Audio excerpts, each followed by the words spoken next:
Hello everyone, we'll discuss it regarding one interesting topic, that is how sports and yoga are related. And if you are into sports, this is very important for you, how you can utilize yoga and improve in your sports using two methods mainly we'll discuss today.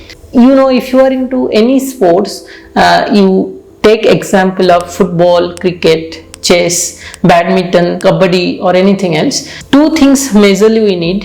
One is agility, how fast you can move your body. Second one is decision making, how fast you can take decision. Okay, so how decision making plays role. So imagine you are playing cricket, and that fraction of second, once the ball out from the bowler's hand and reaching to the close to the bat, you have to take decision which way the fielder is not there, so can you bat that way, right? So if you are into football, same. If you are into chess, same. If you are into kabaddi, you have to observe where is less player, you have to go and touch and come back again. So imagine any game, directly or indirectly, even badminton or wherever, whatever, you have to take decision at that moment, within that fraction of second, that will take you to the edge.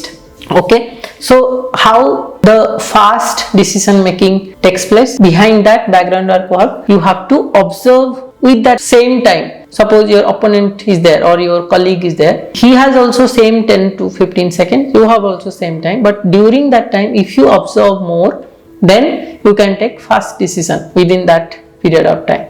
So to reach that state, to get an excellent in that field or that skill, what you should do, your mind should be very still and calm, even though you physically very agile. So two things, one, physically you are agile, you are moving very fast, and mentally, psychologically you are very calm and still. Isn't it two contradiction kind of things? But here yoga comes in and makes this possible. Even if irrespective of your physical movement, you can keep your mind very sharp and still and focused. So that how it happens, we'll be observing. Let's discuss how the body become more agile. So anything, if it has to move very fast, so it has to be lighter. If it is heavier, it is difficult to move faster.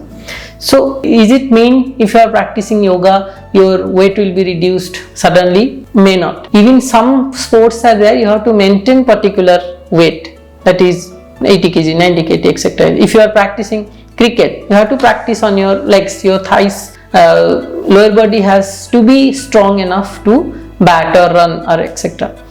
So may not you have to lose weight or not that sort of things I am telling. Imagine in our body there are several kinds of vayu, that is the air we inhale, that becomes, it is called panchavayu. The panchavayu is not exactly as air, but it distributed, it takes its own job to carry. So out of these five vayu, one of the vayu makes you lighter. So imagine when someone dies, the dead body becomes heavier. It is very difficult to lift the dead body, even if the same kilo, suppose 50 kg, 60 kg, once the life is not there, the dead body doesn't gain weight. But who carries the dead body, if you ask them, it is heavier, much heavier. So what happened? Something is there inside us when you are alive, which makes us lighter.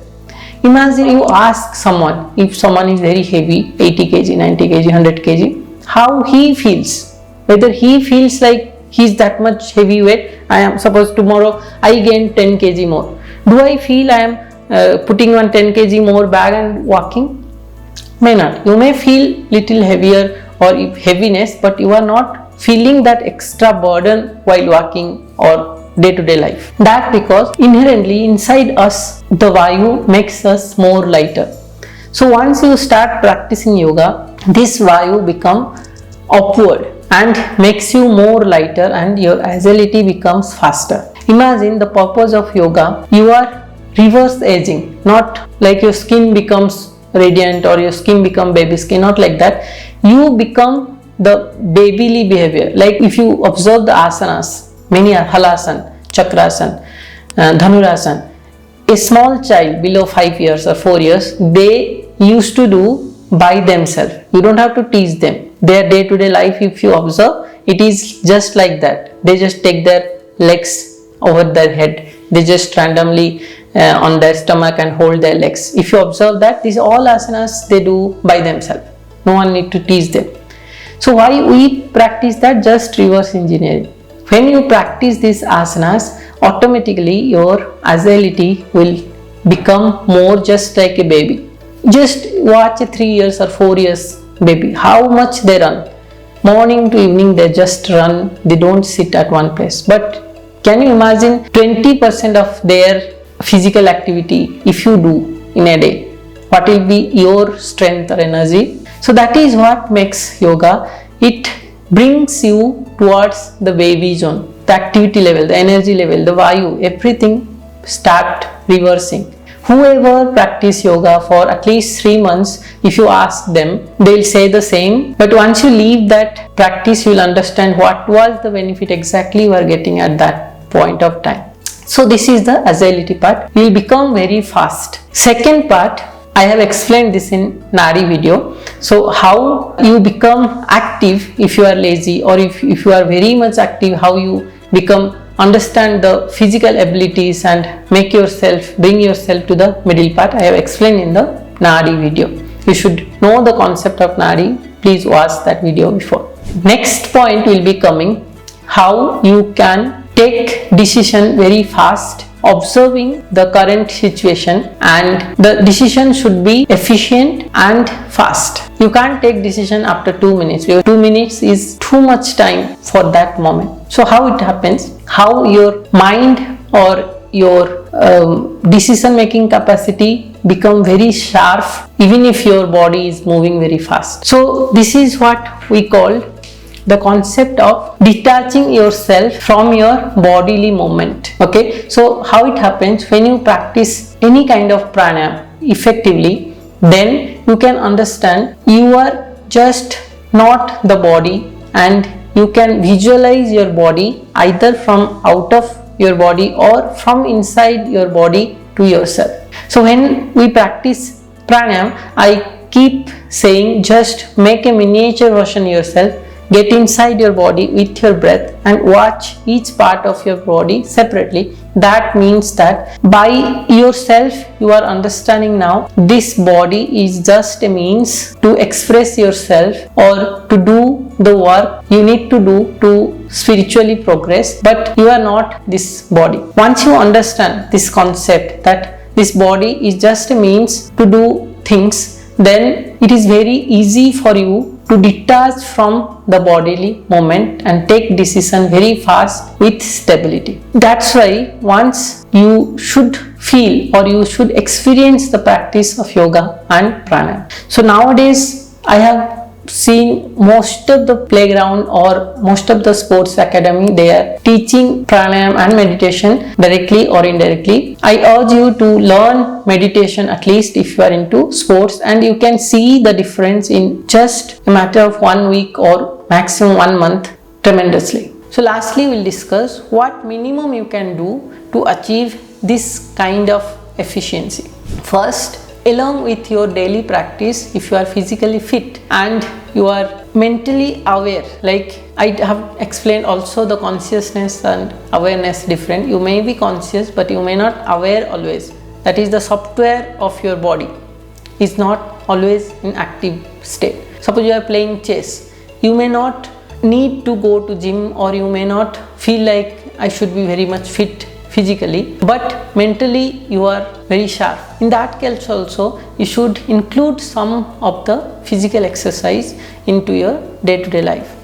But if you are already physically fit, at least do some asanas, specific asana in yoga, such as inversion pose is very beneficial for you if you are into sports. Any kind of inversion pose are very good for you. Just try. If you are not into hypertension or if you are not into low BP also, you should not do inversion pose. Other than that, definitely you should go for inversion pose. At least 15 minutes per day is good enough. Second, try focusing more into pranayam, which is into soothing side. May not be Kapalbhati and Bhastrika if you have limited time. Just do Nadi Shodhan and breathing exercise that is called yogic breathing, where we just inhale very slow and exhale. Remember one concept: when you fill one water bottle, how it feels. First the base, then the middle portion, then the top. And when you emptied it, first upper part, then middle, then down. Same way, when you are breathing, first feel the stomach, then chest, then throat.